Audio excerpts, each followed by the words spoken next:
Hello friends, ಇವತ್ತಿನ ದಿವಸ ನಾವು ದಶಮಾಂಶಗಳು ಅನ್ನುವಂಥ ಪಾಠದ ಲೆಕ್ಕಗಳನ್ನು ಬಿಡಿಸ್ತಾ ಇದ್ದೀವಿ. ಈ ದಶಮಾಂಶಗಳಿಗೆ ಇಂಗ್ಲಿಷ್ನಲ್ಲಿ ಡೆಸಿಮಲ್ಸ್ ಅಂತೇಳಿ ಕರಿತಾ ಇದ್ದೀವಿ. ನೋಡಿ, ಇವುಗಳ ಬೆಲೆ ಕಂಡುಹಿಡಿಯಿರಿ. ಹಾಗಾದ್ರೆ ಇಲ್ಲಿ ನಾವು 4 ಲೆಕ್ಕಗಳನ್ನ ತೆಗೆದುಕೊಂಡಿದ್ದೇವೆ. ಇವುಗಳ ಬೆಲೆಗಳನ್ನ ನಾವು ಕಂಡುಹಿಡಬೇಕಾಗಿದೆ. ಈಗಾಗಲೇ ಈ ಲೆಕ್ಕಗಳನ್ನು ನೋಡಿದಾಗ, ಈ ಚಿಹ್ನೆಯನ್ನು ನೋಡಿದಾಗ ನಮ್ಗೆ ಏನು ಅನ್ನಿಸ್ತಾ ಇದೆ? ಭಾಗಾಕಾರ ಲೆಕ್ಕಗಳು. ಹಾಗಾದ್ರೆ ಇದರಲ್ಲಿ ಏನು ವಿಶೇಷ ಆಗಿದೆ ಅಂದ್ರೆ, ಇಲ್ಲಿ ಏನಾಗಿದೆ, ಇವು ಪಾಯಿಂಟ್ ಗಳನ್ನ ಹೊಂದಿದ್ದೇವೆ. ಹಾಗಾದ್ರೆ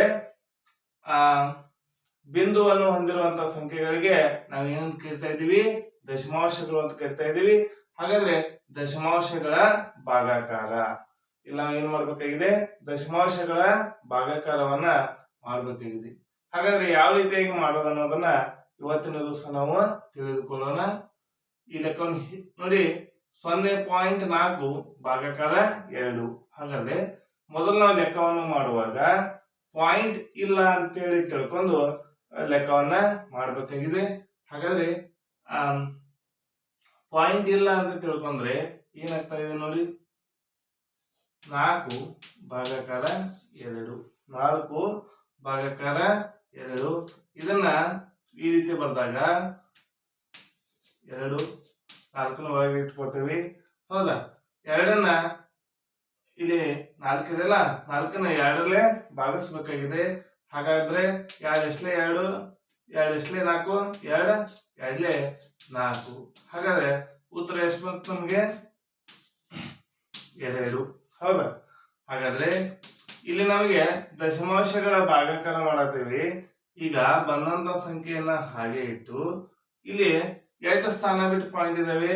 ಹೌದಾ? ಇಲ್ಲಿ 1 ಸ್ಥಾನ ಬಿಟ್ಟು ಪಾಯಿಂಟ್ ಇದೆ. ಇಲ್ಲಿ ಯಾವುದೇ ಸ್ಥಾನಗಳು ಇಲ್ಲ. ಹಾಗಾದ್ರೆ ನಾವು ಇಲ್ಲಿ ಏನ್ ಮಾಡ್ಬೇಕು? 1 ಸ್ಥಾನ ಬಿಟ್ಟು ಪಾಯಿಂಟ್ ಅನ್ನ ಕೊಡಬೇಕು. ಹಾಗಾದ್ರೆ 0.4ನ್ನ 2ರಲ್ಲೇ ಭಾಗಿಸಿದಾಗ ನಮ್ಗೆ ಉತ್ತರ ಎಷ್ಟು ಬರ್ತಾ ಇದೆ? 0.2. ಈ ರೀತಿಯಾಗಿ ನಾವು ಲೆಕ್ಕವನ್ನ ಬಿಡಿಸಿದ್ದೇವೆ. ಇದೇ ರೀತಿಯಲ್ಲಿ ಮುಂದಿನ ಲೆಕ್ಕವನ್ನು ನೋಡಿ, 0.35 ಭಾಗಾಕಾರ 5 ಅಂತಿದೆ. ಹಾಗಾದ್ರೆ ಇಲ್ಲಿ ಪಾಯಿಂಟ್ ಇಲ್ಲ ಅಂತ ಹೇಳಿ ನಾವು ತಿಳ್ಕೊಂಡಾಗ ಇದು ಏನಾಗ್ತಾ ಇದೆ? 35 ಆಗ್ತಾ ಇದೆ. ಹೌದಾ? 35ನ್ನ 5ರಲ್ಲೇ ಭಾಗಿಸಬೇಕಾಗಿದೆ. 35ನ್ನ 5ರಲ್ಲೇ ಭಾಗಿಸಬೇಕಾಗಿದೆ. ಭಾಗಿಸಿದಾಗ ಎಷ್ಟು ಬರ್ತಾ ಇದೆ ನೋಡಿ? 5 ಎಷ್ಟಲೇ 35, 5 7 35. 35ರಲ್ಲಿ 35 ಕಳೆದಾಗ 0 0 ಬಂತು. ಹಾಗಾದ್ರೆ ಇಲ್ಲಿ ಬಂದಂತ ಉತ್ತರ 7. ನೋಡಿ, ಇದೇನಾಗ್ತಾ ಇದೆ? ಭಾಗಲಬ್ಧ ಆಗ್ತಾ ಇದೆ. ಹಾಗಾದ್ರೆ ಈ 7ನ್ನ ನಾನು ಇಲ್ಲಿ ಬರ್ಕೊಳ್ತಾ ಇದ್ದೀನಿ. ಹಾಗಾದ್ರೆ ಇಲ್ಲಿ ಪ್ರಶ್ನೆಯಲ್ಲಿ ಏನಿದೆ? 0.35 ಅಂದ್ರೆ 2 ಸ್ಥಾನ ಬಿಟ್ಟು ಪಾಯಿಂಟ್ ಇದೆ. ಹೌದಾ? ಹಾಗಾದ್ರೆ ಇಲ್ಲಿ ಬರ್ದಾಗ ಏನಾಗ್ತಾ ಇದೆ? ಇಲ್ಲಿ 1 ಸ್ಥಾನ ಮಾತ್ರ ಬರ್ತಾ ಇದೆ. ಹಾಗಾದ್ರೆ ನಮಗೆ ಏನ್ ಬೇಕು? ಇನ್ನೂ 1 ಸ್ಥಾನ ಬೇಕು. ಹೌದಾ? ಹಾಗಾದ್ರೆ ಅಲ್ಲಿ ನಾ ಏನ್ ಮಾಡ್ಕೋಬೇಕು? 0ಯನ್ನ ಬರ್ಕೋಬೇಕು. ಈಗ ನೋಡಿ, 2 ಸ್ಥಾನ ಬಿಟ್ಟು ಪಾಯಿಂಟ್. ಆದ್ದರಿಂದ 0.07. ಈ ಲೆಕ್ಕದ ಉತ್ತರ 0.07 ಆಗ್ತಾ ಇದೆ. ಅದೇ ರೀತಿಯಲ್ಲಿ 2.48 ಭಾಗಾಕಾರ 4. ಈಗ ಪಾಯಿಂಟ್ ಇಲ್ಲ ಅಂತ ತಿಳ್ಕೊಂಡ್ರೆ ಇದೇನಾಗ್ತಾ ಇದೆ? 248. ಅದನ್ನ 4ರಲ್ಲೇ ಭಾಗಿಸಬೇಕು. ನೋಡಿ, 248. ಹೌದಾ? 2 ಇಲ್ಲಿ ನೋಡಿ, ಇಲ್ಲಿ ಎಷ್ಟಿದೆ? 248. 4ರ ಮಗ್ಗಿಯಲ್ಲಿ 2 ಇಲ್ಲ. ಹಾಗಾಗಿ ಫಸ್ಟ್ ನಾವು ಏನ್ ತೆಗೆದುಕೊಳ್ಬೇಕು? 2 ಸಂಖ್ಯೆಗಳನ್ನ ತೆಗೆದುಕೊಳ್ಬೇಕು. 24 ಆಗ್ತಾ ಇದೆ. 4ರ ಮಗ್ಗಿಯಲ್ಲಿ 24 ಇದೆಯಾ? ಇದೆ. 4 6ಲೇ 24. 4 6ಲೇ 24. 24ರಲ್ಲಿ 24 ಕಳೆದಾಗ 0 0 ಆಯ್ತು. 8ನ್ನ ಇಳಿಸ್ಕೊತೀವಿ. 4ರ ಮಗ್ಗಿಯಲ್ಲಿ 8 ಇದೆಯಾ? ಇದೆ. 4 2ರಲ್ಲಿ 8. 8ರಾಗ 8 ಕಳೆದ್ರೆ 0. ನೋಡಿ, ನಮಗೆ ಇಲ್ಲಿ ಉತ್ತರ ಎಷ್ಟು ಬಂತು? 62. ಹಾಗಾದ್ರೆ ಭಾಗಲಬ್ಧ ಇಲ್ಲಿ ಎಷ್ಟಾಯ್ತು? 62. ಇಲ್ಲಿ ನೋಡಿ, ಪ್ರಶ್ನೆಯಲ್ಲಿದೆ ಏನಿದೆ? 2 ಸ್ಥಾನ ಬಿಟ್ಟು ಪಾಯಿಂಟ್ ಇದೆ. ಹಾಗಾದ್ರೆ ನಾವು 2 ಸ್ಥಾನ ಬಿಟ್ಟು ಏನ್ ಮಾಡ್ಬೇಕಾಗಿದೆ? ಪಾಯಿಂಟ್ ಅನ್ನ ಕೊಡಬೇಕಾಗಿದೆ. ಹೌದಾ? ಈ ರೀತಿಯಾಗಿ ನಾವೇನ್ ಮಾಡ್ತಾ ಇದೀವಿ? ಪಾಯಿಂಟ್.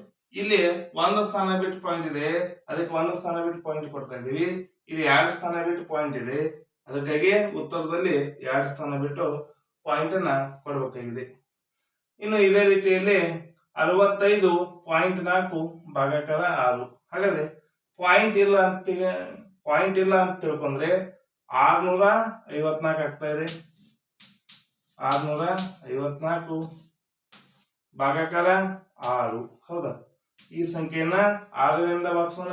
ನೋಡಿ, ಫಸ್ಟ್ ಏನಿದೆ 6 ಇದೆ. 6ರ ಮಧ್ಯೆಯಲ್ಲಿ 6 ಇದೆಯಾ? ಹೌದಿದೆ. 6 ಒಂದ್ಲೆ 6, 6ರಲ್ಲಿ 6 ಕಳೆದಾಗ 0 ಆಯ್ತು. ಈಗ ನೋಡಿ, ನೆಕ್ಸ್ಟ್ ಅಂಕಿಯನ್ನ ಇಳಿಸ್ಕೋಬೇಕು. 5ನ್ನ ಇಳಿಸ್ಕೊಂಡಿವಿ. ಯಾವಾಗ ನಾವು ಒಂದು ಅಂಕಿಯನ್ನ ಇಳಿಸ್ಕೊತೇವಿ ಅವಾಗ ಅದು ಇದಕ್ಕಿಂತ ಸ್ಥಾನದಾಗ್ತಾ ಇದೆ. ಹೌದಾ? 6ರ ಮಧ್ಯೆಯಲ್ಲಿ 5 ಇಲ್ಲ ಅಂತ ವಿಚಾರ ಮಾಡಿದಾಗ ನಾವೇನ್ ಮಾಡ್ಬೇಕು? ಇಲ್ಲಿ ಮುಂದೆ ಒಂದು 0 ಹಚ್ಕೋಬೇಕು. ಇಲ್ಲಿ ಮುಂದೆ 0 ಹಚ್ಕೊಂಡು ಮುಂದಿನ ಸಂಖ್ಯೆಯನ್ನ ಇಳಿಸ್ಕೋಬೇಕು. ಹೌದಾ? ಈಗ ಎಷ್ಟಾಯ್ತು? 54 ಆಯ್ತು. 6 ಎಷ್ಟಲೇ 54? 6 9 54. ಹಾಗಾದ್ರೆ ಇಲ್ಲಿ ನಮಗೆ ಭಾಗಲಬ್ಧ ಎಷ್ಟು ಬಂದಿದೆ ಅಂದ್ರೆ 109. ಹೌದಾ? ಈ 109ನ್ನ ಹೀಗೆ ಬರೀಬೇಕು. ಇಲ್ಲಿ ನೋಡಿ ಏನಿದೆ? 1 ಸ್ಥಾನ ಬಿಟ್ಟು ಪಾಯಿಂಟ್ ಇದೆ. ಹಾಗೆ 1 ಸ್ಥಾನ ಬಿಟ್ಟು ಪಾಯಿಂಟ್ ಕೊಟ್ರೆ ಎಷ್ಟಾಗ್ತಾ ಇದೆ? 10.9. ಈ ಲೆಕ್ಕದ ಉತ್ತರ 10.9 ಅಂತೇಳಿ ಆಗ್ತಾ ಇದೆ. ಈ ರೀತಿಯಾಗಿ ನಾವು ದಶಮಾಂಶಗಳ ಭಾಗಾಕಾರ ಲೆಕ್ಕಗಳನ್ನ ಹೇಗೆ ಮಾಡೋದು ಅನ್ನೋದನ್ನ ನಾವಿವತ್ತು ತಿಳಿದುಕೊಂಡಿದ್ದೇವೆ. ಈ ವಿಡಿಯೋ ನಿಮ್ಗೆ ಇಷ್ಟ ಆಗಿದ್ರೆ ಲೈಕ್ ಮಾಡಿ, ಶೇರ್ ಮಾಡಿ, ಸಬ್ಸ್ಕ್ರೈಬ್ ಆಗಿರಿ. ಹೀಗೆ ನಮ್ಮ ಯೂಟ್ಯೂಬ್ ಚಾನಲ್ ಎಲ್ಲ ವಿಡಿಯೋಗಳನ್ನ ನೋಡ್ತಾ ಇರಿ. Thank you.